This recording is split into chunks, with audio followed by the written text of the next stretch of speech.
Greetings. I will continue in the prophet Hosea chapter 11. This is video 2. Video 1, I read the 12 verses. And I will continue from verse 3 and 4. Again, God says, I taught Ephraim also to go, taking them by their arms, but they knew not that I healed them. God was constantly helping Israel, constantly sending the prophets to help them because they were going the wrong way. And just as the children of Israel were to judge the people of the land that God sent them to, because God made the promise to Abraham in chapter 15 of Genesis, and the sin of the land, the iniquity, reached a certain level already, and therefore God's going to judge them. And just like today, when people, they're so hard on accepting the fact that God is going to judge. How could God do this? How could he kill babies? How could he do these things? Okay, God's been patient all these centuries and thousands of years. And he's a merciful God. And he's a gracious God. But he's also a just God. And he has to judge. Now, either he judged the sin of those that are saved on the cross 2,000 years ago, or he judges the sins of the people aside from Christ. Either Christ is your Savior, or in fact, Christ himself will be the judge. He says it in John chapter 5. The Father hath given the authority for him to judge, not because he's the Son of God, but because he's the Son of Man. Now, God kept trying to help Israel, and they kept going the wrong way. And verse 4, I drew them with cords of a man, with bands of love. I was to them as they that take off the yoke of their jaws, and I laid meat into them. God was taking care of them. And then in verse 5, he shall not return into the land of Egypt, but the Assyrian shall be his king, because they refused to return. And the sword shall abide on his cities, and shall consume his branches and devour them because of their own counsels. My people are bent to backsliding from me, though they called them to the Most High, none at all would exalt him. Now, when Israel became two nations, the Israel side, they ended up being taken captive by the Assyrians. So they were taken captive by the king of Assyria and by the Assyrians. The Judah side was captured later on by the Babylonians. And when God speaks about the Assyrian here, there's two things. There's one, at that time, when the children of Israel were going to be judged by God, they were going to go into captivity to the Assyrians. And they did. In 2 Kings chapter 17, that's when it happened. God kept sending prophets. They just wouldn't listen to them. And they kept going to these other gods. It was so difficult for them to follow the Lord. But it was so easy for them to follow after the other gods. And someone could say, well, the Jews are so bad, the Israel are so bad. It's like, well, we are so bad too today, whether you're Jew or Gentile. That's our way, that's where we want to go, because we are all one race. We are part of the Adam race. When Adam fell, his whole seed is faulty. And once we can really grasp that, then it might be easier to understand. We fell. So Adam, if we look at it as Adam fell. That was like our father. He fell. And when he fell, that made his whole bloodline faulty. Now, without Jesus Christ, I can't say what kind of hope a person can have. And that's why Christ died. God made this way. The creation was a wonderful thing, an amazing thing. But even in creation, God knew, because, again, Genesis 1:1, I will keep on referring to that, because in Genesis 1:1, between verse 1 and verse 2, there's a time period, and that's when the fall happened of the angels. Adam fell. And when Adam fell, that's in chapter 2 and chapter 3 of Genesis. When the devil, when he was Lucifer, when he fell, that was way before. And who knows how many years before he fell. Because he ruled the earth at one time, but there was a fall. And 1/3 of heaven fell with him. And as we went to chapter 12 of Revelation, there was a war in heaven. The war in heaven that's going to still happen in the future, but there was a war in heaven before. And the one that's going to happen in the future, right now, the ones that are free, the fallen angels, they could still go to heaven up to a certain level. But after that war that takes place, Michael and his angels fight against the dragon and his angels. No more can they go back to heaven anymore. And that's, again, if you look at my Revelation videos and that the Book of Revelation playlist, I go from chapter 4 forward. The first 3 chapters of Revelation speak of the church. Chapter 4 forward goes beyond that. And I'm expecting the rapture to happen in my day. If it doesn't, then if I go through Revelation to 22, there's 22 chapters in Revelation, then perhaps I'll go to chapter 1, 2, and 3 after that. Same as in Genesis.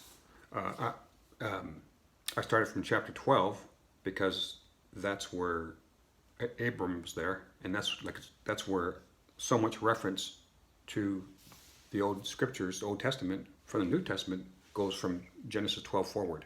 There's more from beyond that, before that, but many things relating to Israel and to the church and to things of today. But anyway, God says about once again in this period of time, the children of Israel were going the wrong way, and God was sending prophets. In fact, Hosea was one of the prophets he sent. And Judah was doing better than Israel at this time. And it says that, verse 5, he shall not return to the land of Egypt, and Israel didn't as a nation, but the Assyrian shall be his king because they refuse to return. The sword shall abide in the cities, and shall consume his branches and devour them because of their own counsels. And my people are bent to backsliding from me. Though they called them to the Most High, none would exalt him. And the prophets called the children of Israel to come to the Most High, but they refused the prophets. And they would rather go the other way. And just like today, and in my lifetime, as I mentioned a number of times, I've seen the deterioration of man terrible. I mean, right now, if you talk about God, about Jesus Christ, and God's Word, and if you talk what is wrong, if you talk about sin, you're looked at as something bad. In fact, you could even get in trouble with God's Word. Like, for example, this LGBTQ stuff, that's wrong. That's a sin against God. And people are saying, well, they're born that way. No, they're not born that way. They turned that way. They want to go that way. And that's wrong. God's Word teaches that. Romans chapter 1, Paul talks about that. They had the knowledge of God. They knew about God, but they just went the wrong way. And they wanted to go their own way. And it says that God says, okay, he turned them over to what they wanted. All right, you want to do this sin? You can have it. And it's not only the gay stuff, it's other stuff too. And that's another one. But anyway, that's just one of the sins. There's many different sins that are going on that people don't want to hear. And then even when you say Christian, they kind of like look down at it. But if you say Muslim, it's okay. If you say atheist, that's okay. If you say Buddha, that's okay. If you say some other religion or something, it's okay. And that's how the devil influences. As Paul says in Ephesians, the prince of the power of the air. It's the spirit that now worketh in the children of disobedience. Disobedience what? Disobedient to God. They don't want to listen to God. They don't want to listen to his word. They want to listen to their own heart. Their own heart leads them to the wrong way. And many people say, well, I don't believe in God, and I don't believe in the devil, any of that stuff. Well, then you're already on the wrong path. And right now, in the period of the church, there's still hope. As long as the rapture doesn't come, and the gospel of the grace of God continues to go out, there's hope for you. And if you go to a church and they read the Bible, good, there's hope there. If you go somewhere else and you hear the Bible being read, there's hope there. Because in God's word, there's hope. There's hope in the word of God. It's the word of God. Now, God says in verse 8, how shall I give thee up, Ephraim? How shall I deliver thee, Israel? How shall I make thee as Admah? How shall I set thee as Zeboim? Mine heart is turned within me, my repentings are kindled together. Now, Admah and Zeboim, those were the other cities that were destroyed with Sodom and Gomorrah because they were doing that west side living. Sodom and Gomorrah, Admah and Zeboim, they were destroyed. There was another city that was going to get destroyed, but Lot asked for them to spare it, and God spared that city for Lot's sake. But here, God says, how should I do it? Because judgment is going to fall on you because of what you're doing. But God says, but I'm repenting. Verse 9, I will not execute the fierceness of mine anger. I will not return to destroy Ephraim, for I am God and not man, the Holy One in the midst of thee. I will not enter into the city. So God's saying, although you deserve every punishment that I'm going to give you and all the punishment that I want to give you because of your sin, yet because of my love for you, I won't do it. And I'm going to make a way for you to repent. And God did. And he's still in the process. And it says, verse 10, they shall walk after the Lord. He shall roar like a lion. When he shall roar, then the children shall tremble from the west. Now, in my Revelation study, there's a part where John sees his vision, and he hears a voice in chapter 5 about someone being worthy to open the seals. And there's no man, not in heaven, not in earth, nor under the earth. Then he hears a voice, weep not, for the Lion of the tribe of Judah, he prevails. And he's worthy to open it. And John, when he hears that, the lion. So when he looked, perhaps he thought he was going to see a lion, but instead he saw a lamb, as it were, slain from the foundation of the world. What? And it says, that's how they got their victory, redeemed by his blood. Again, I really encourage you to watch the Book of Revelation studies that I have, that playlist. And then later on, in chapter 10, the angel, whether it's the Lord himself or it's an angel, certainly, if it's not the Lord, it's an angel representing the Lord. And it says when he roared like a lion. And here, roaring like a lion. And that's the part where the Lord's also the lion. When he's the lion, he's not real humble. When he's the lamb, he's humble. But when he's the lion, he's not humble there. Now, verse 11 says, they shall tremble as a bird out of Egypt and as a dove out of the land of Assyria. And I will place them in their houses, saith the Lord. So God says what he's going to do. He's going to bring Israel back in his time. But they will go through that time of Jacob's trouble in Jeremiah chapter 30, verse 7. That's again the Revelation time. The 7 years, especially the last 3.5 years, Israel will go through something they've never gone through before. They've had taste of what they've gone through before, but now it'll come to a head. And then finally, verse 12, God says, Ephraim comes to me about with lies, the house of Israel with deceit, but Judah yet ruleth with God and is faithful with the saints.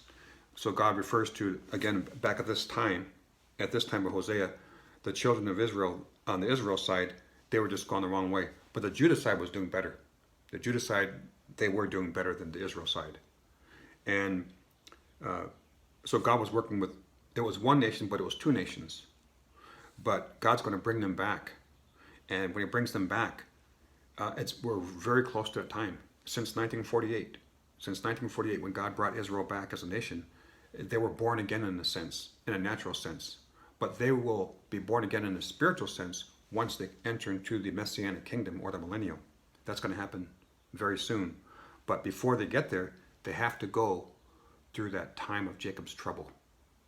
And during that time, that's when they listen to what the Lord Jesus speaks about in Matthew's Gospel, about the Beatitudes or the Sermon on the Mount. It's in Matthew and Luke. And because when Jesus Christ came the first time, Israel had their opportunity to receive him as their king, but they rejected him. Well, the 70 weeks of Daniel, the 69 weeks ended when Jesus Christ was crucified. That was the end of the 69 weeks. The 70th week has not started yet, but it's close. 20 seconds left. So this is chapter 11 of Hosea. This is part 2. There were 2 videos. And now I plan to go ahead and do Matthew. And then I plan to go do Matthew chapter 2, then Revelation chapter 13. Once again, believe on the Lord Jesus Christ. Believe what he did on that tree 2,000 years ago. He paid the price for the sins of Israel and for the sins of the people of all those that are saved. Believe on the Lord Jesus Christ and thou shalt be saved. Praise the Lord and God bless.